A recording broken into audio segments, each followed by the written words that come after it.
Okay, for complex numbers, there's just a few things that you really have to know how to do.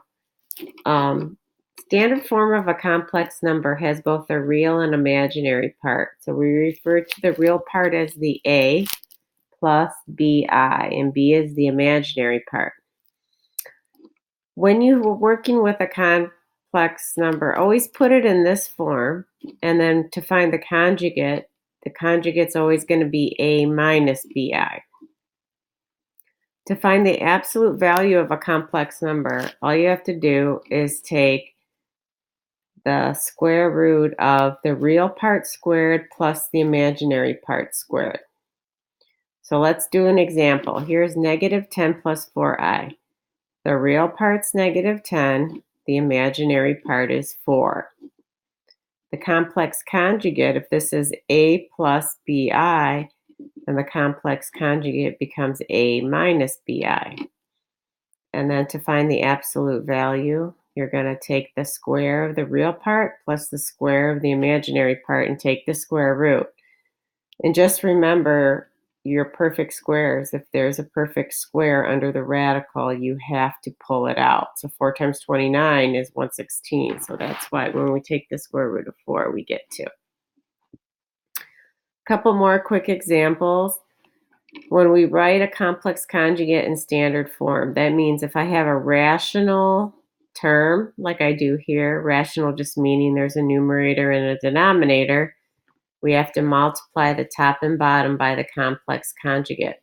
So even though this has no real part, it really does. The real part is 0. So you could write it as 7i or 0 plus 7i.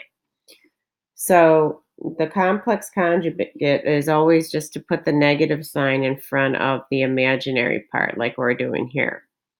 So we're going to multiply the top and bottom by the same thing, and that's effectively like multiplying by 1.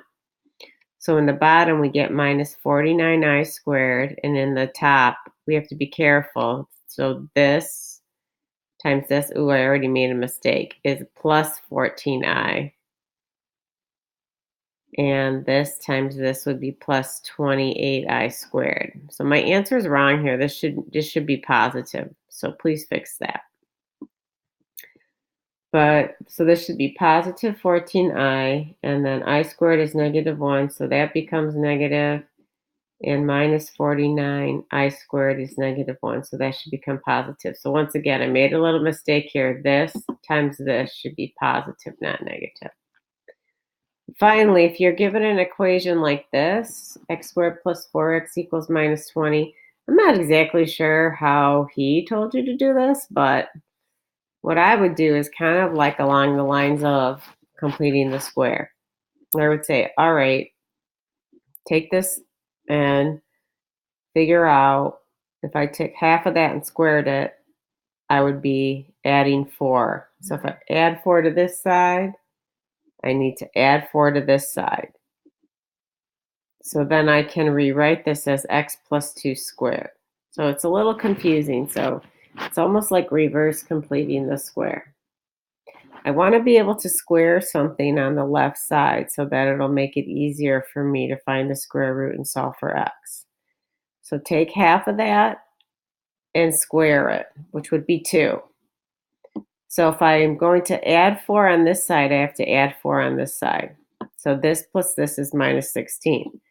Now I'm going to rewrite this as a perfect square, and then I'm going to square root both sides so I can solve for x. Since I have a square root of negative 16i, or negative 16 here, I'm going to pull out the negative, make that I, and then take the square root of the perfect square. So I get plus or minus 4i on the right, and over here I get x plus 2.